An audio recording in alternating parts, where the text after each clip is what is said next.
we are going to do this. Again, if you haven't done this on your own, make sure you pause the video and try it on your own. We're going to use those basic limit properties to find the limit as x goes to 2 of 3x plus 4 all divided by 5x squared.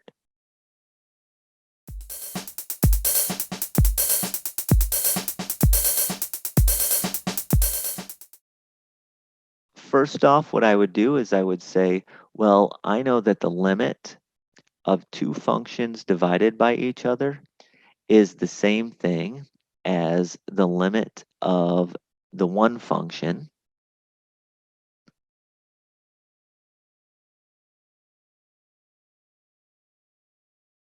divided by the limit of the other function.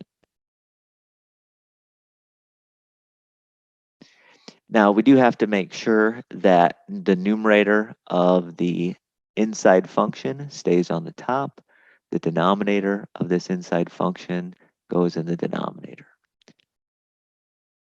Once you have that, then we do this just like we had earlier. So we say, well, using the properties that we saw earlier on my example, I can say the limit of the sum is equal to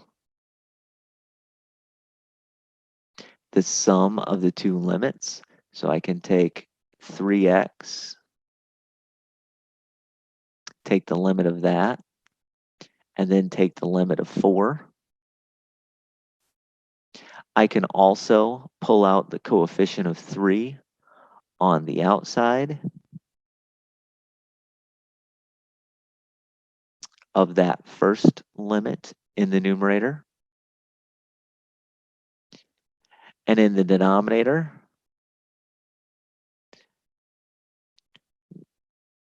I can take out the coefficient of 5.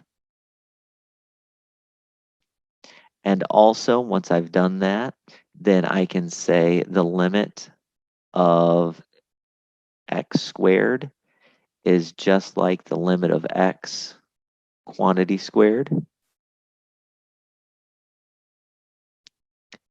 And from here on out, it's my basic rules. So 3 times the limit of x as x goes to -2.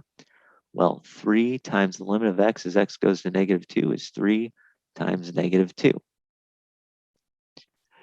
4 is a constant, so we just get plus 4.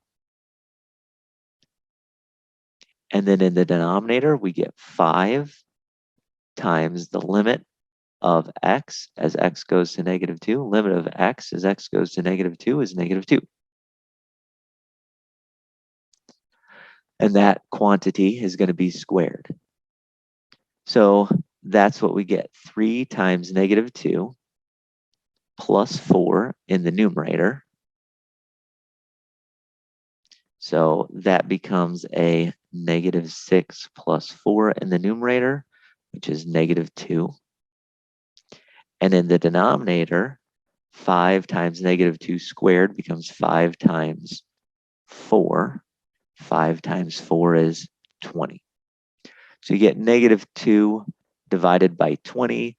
You can write that as a reduced fraction, -1/10 if you'd like. Or you can write it as a decimal, -0.1.